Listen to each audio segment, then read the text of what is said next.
This place is great, really comfortable.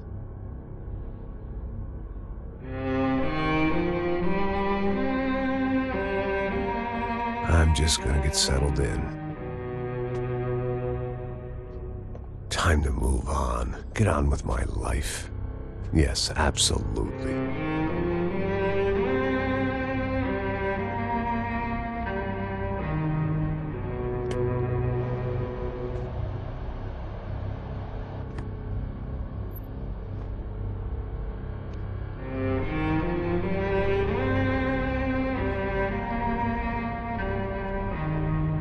Now, like I said, it was a long time ago. Let it go. Seriously.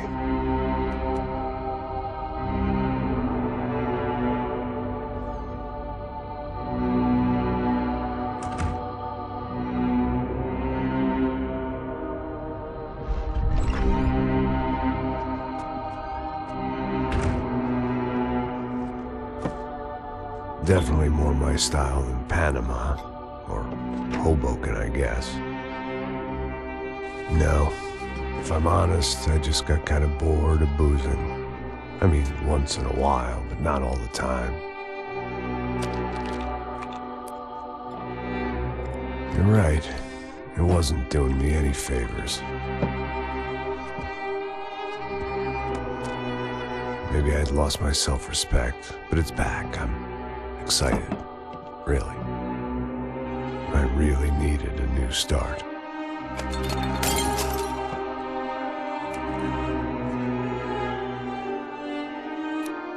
I think you're right. I think I am gonna like it here. It certainly ain't New Jersey.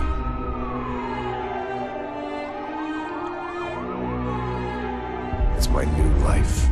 Just like you said.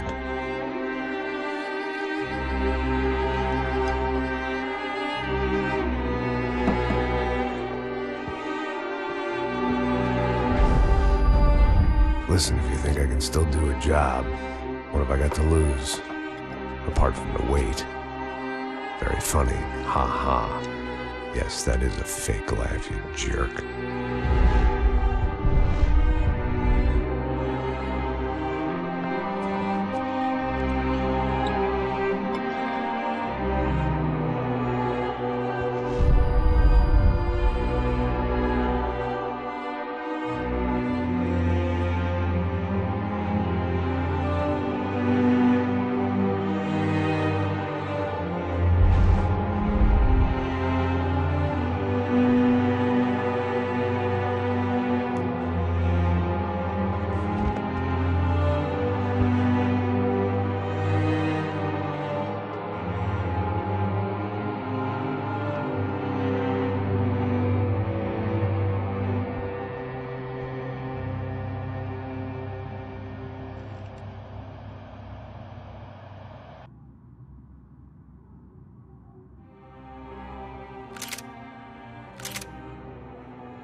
So I guess I'd become what they wanted me to be.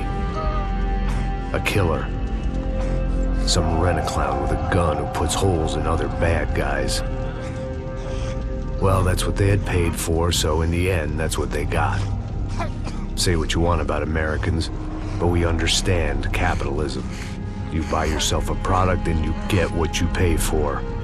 And these chumps had paid for some angry gringo without the sensibilities to know right from wrong. Here I was, about to execute this poor bastard like some dime store angel of death. And I realized they were correct. I wouldn't know right from wrong if one of them was helping the poor and the other was banging my sister.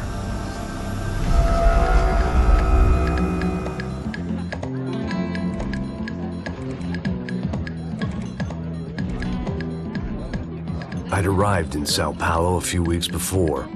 I was working a protection detail for the kind of people who need protection in a town like this. And what kind of town was this? One where I didn't speak the language and they didn't water down their drinks. So for now, we seemed to get along just fine. Of course, that was about to change. Hey, brother. Hey. How's the cocktail? It's scotch. I never mix my drinks. Well, at least not on duty. Something like that. Man, that favela is big. Yep. Nothing like the view of extreme poverty to make a penthouse cocktail party really swing. I guess they call it trickle-down economics. That's funny. It's supposed to be a charity thing. Drink and give money. I don't know, something for the kids. Hey, listen, man. We better look lively. This place is a nightmare. They just got cowboys running security downstairs, and something rotten in the air. That didn't mean much. There was always something rotten in the air. The family we were protecting were local celebrities, rich parasites with delusions of humanity. The kind of people who end up in glossy magazines or body bags, depending on how their luck runs. So where are they all? I see Rodrigo over there talking to that guy. Yeah, I don't know him. That guy next to him, he's some kind of cop. I think, I'm not sure. Serious, though. Big N cop, anti-gang sort of thing. I can't remember his name. So who's this guy? That guy's a plastic surgeon or some kind of surgeon. Tummy tucks and cock implants. Look at Marcel. Still dances like a fool. Guess that's what a European education and a coke habit will do for Ricky Martin look-alike. That's very funny, Max. Oh, excuse me.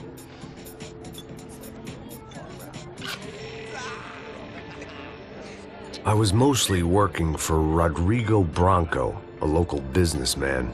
Built things, did some charity, had things named after him, won awards, owned things, people. One of the trophies he had won was his wife, Fabiana. She was hot and wanted to be dangerous. Some good genes trying to fight their way out of a cesspit. She'd married well and was now at leisure to regret her good fortune. They got along as well as any rich workaholic and his younger airhead wife tend to get along. They mostly ignored each other. She spent a lot of time with his cokehead younger brother, Marcello. He was a good-time guy if your idea of a good time was an expensive suit, a bottle of champagne, and nothing between the ears. The middle brother, Victor, had just walked in. He was a local politician. Guy was smoother than an oil slick on an iceberg and about as toxic. The rest of the crowd, I didn't know, but I could imagine the types. People who know if they drink enough, they won't have to feel guilty about their good fortune. Suddenly, things turned real ugly. Felt like our hangovers arrived right on cue.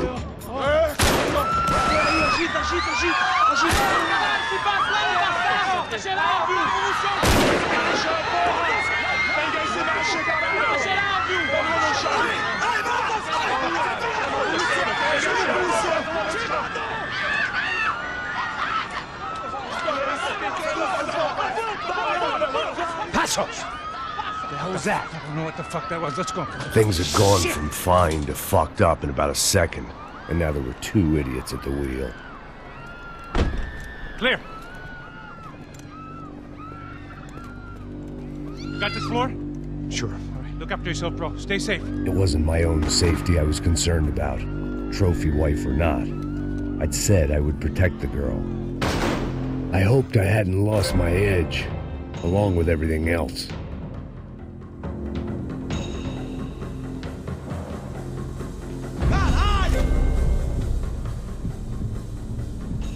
It was time to choose, a nasty fall or a bullet to the head.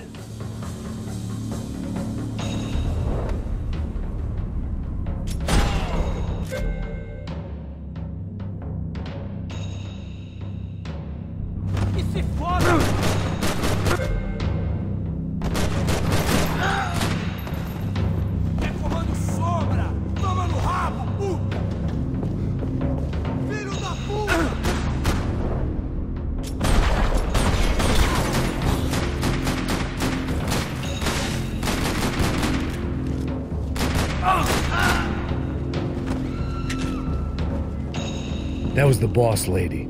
Only this time she wasn't calling for more vodka in her Cosmo.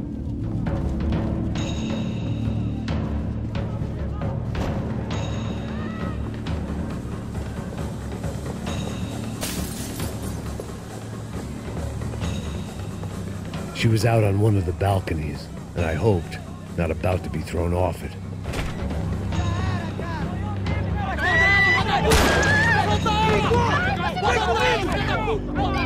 Don't be stupid! Don't be stupid! Let her go! Let her go! Come on! It might have been stupidity, drunkenness, or maybe both. But before I knew it, I was back taking insane risks, trying to save fallen women.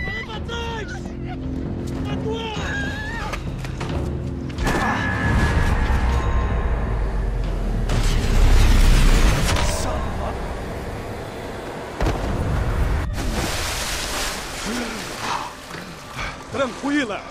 Tranquila! Nós cuidamos disso. Nice work! Hey, you need a hand? No, do you? Where the hell's Rodrigo? I don't know, man. Thanks. Somebody's gotta go find him. Está tudo sob controle agora. Fica tranquilo.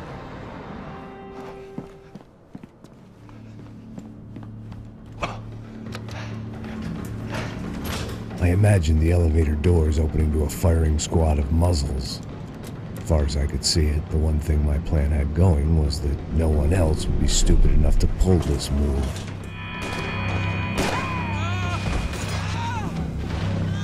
Where is he?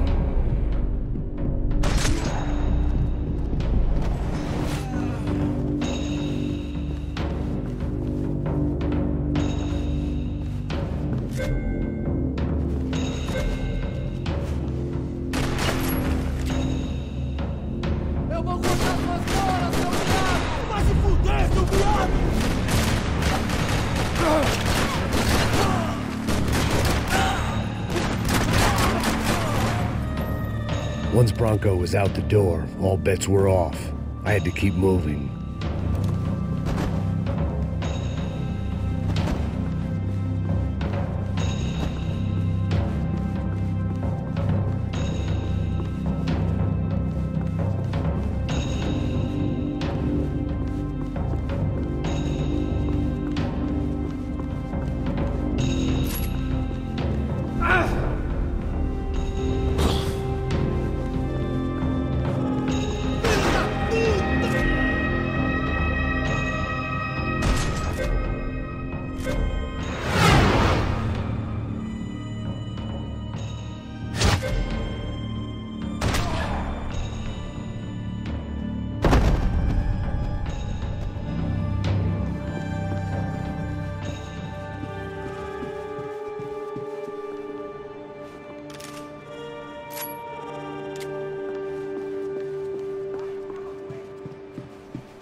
It looked like they were taking him out through the basement. Maybe I still had a shot.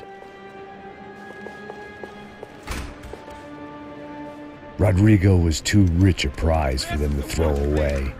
Sure, I'd have to work hard to get him back, but I knew the bad guys would want the boss alive. Almost as much as I did.